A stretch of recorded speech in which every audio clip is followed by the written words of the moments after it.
Good morning and welcome to the Ask the Agronomist segment here with Latham High-Tech Seeds. As you can see, I am not Kyla Hemseth, our normal host, but she's a little under the weather this week, so we've flipped spots. But we still have Phil here with all our agronomy knowledge, so do not fear. We have the star of the show here. So, Phil, how are you doing this morning? I'm doing great. It's beautiful outside. It's amazing how much a change of a few days of weather changes your attitude. Yeah, for sure. Yesterday was a warm one, and today it's already pretty warm, almost 70 degrees this morning at 8 a.m. So.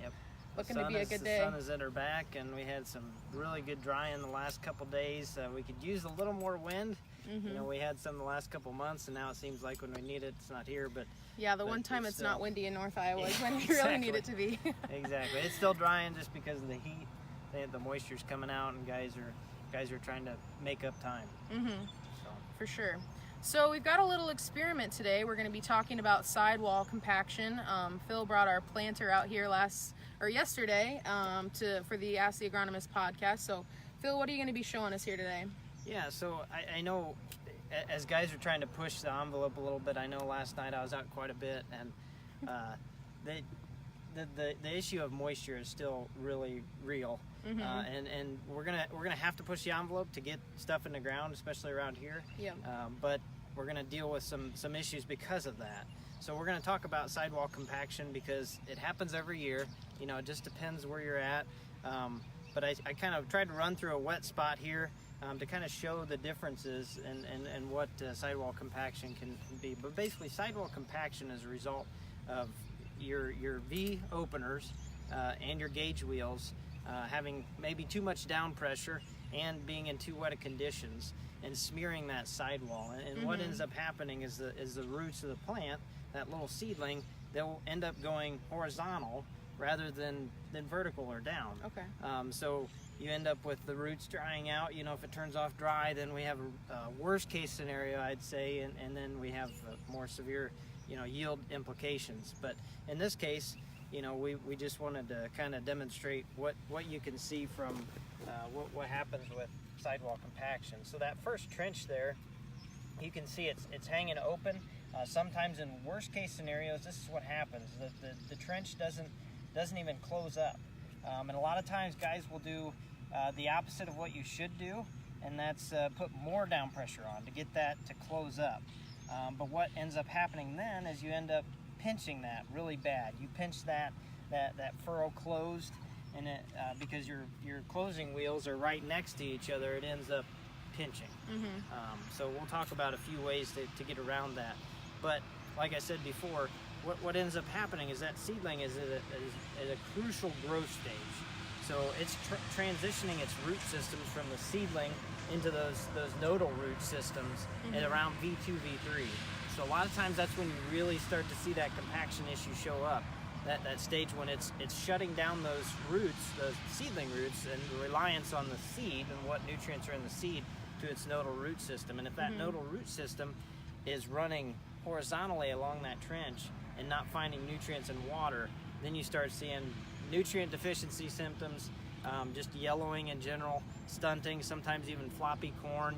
This is kind of right alongside with what we talked about before, having too shallow a planting depth and having plants falling over too.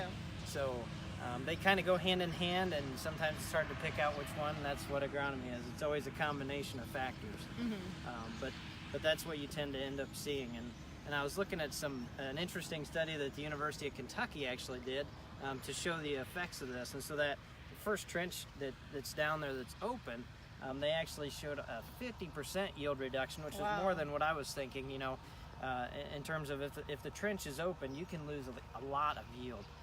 If it's partially closed, or if you have chains on the back to get some soil contact to that seed, you're not going to be as bad off. And as long as we get some rain, you'll be all right. But in worst case scenario, if we end up with sidewall compaction during planting and then it turns off dry, that's where your yield reduction is going to be the worst, because that's a crucial time that, before that plant hits V5, V6, it's already decided how big around that ear is.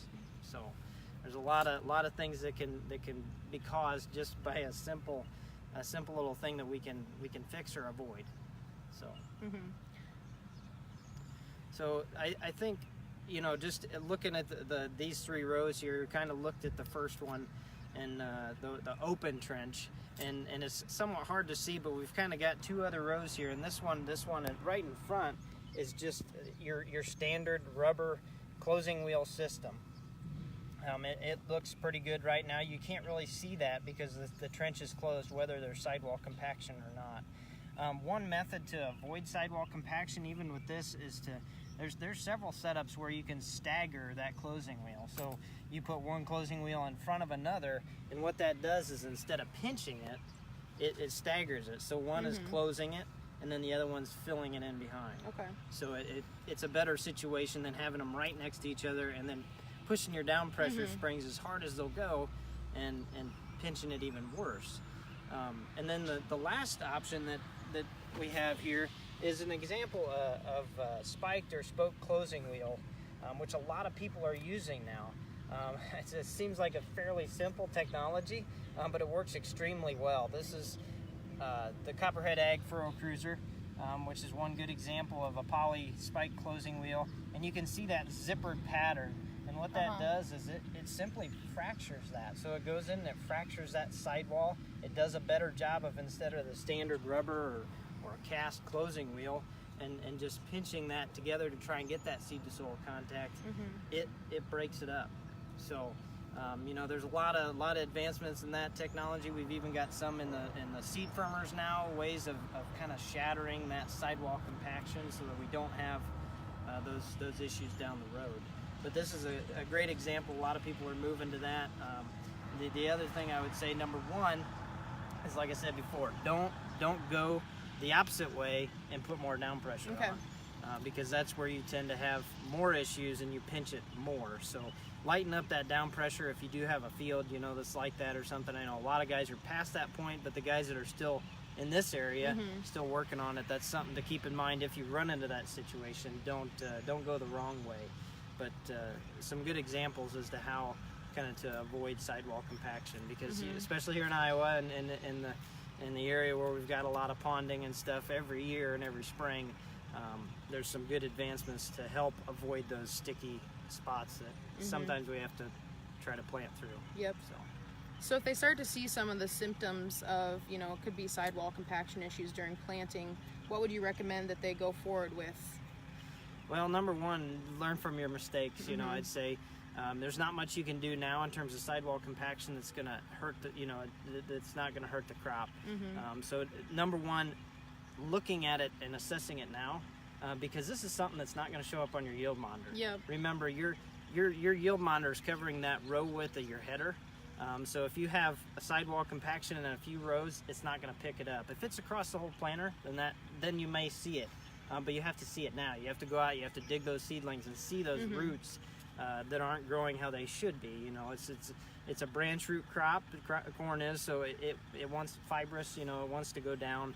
So if you see them going horizontally, then that's the problem, and you need to make sure you adjust for that in the next year. And the other thing I'd say is a lot of people are running central fill planters, and there's a lot more research now going on with, they call it pinch row compaction, which means those rows between those heavy, the center of the planter where the wheels holding the planter weight are.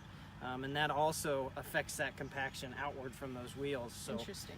Another topic, for another time, but very similar in terms of yield impact and repercussions down the road. So just keep those things in mind as you're going forward and into next year. Maybe considering something like this. There's 2 spike closing wheels here. But even running one in front of the rubber or cast closing wheel is a great option, just to help fracture some of that sidewall compaction. So. Okay. Sounds good. Is there anything else that you think our viewers need to know? Nope. I'd just say, now's the time to go, it seems like. So for those trying to catch up, be safe, and we'll get through spring, hopefully. Alrighty, sounds good. Well, thanks for everybody for joining us, and we wish you a safe planting season. Thank you.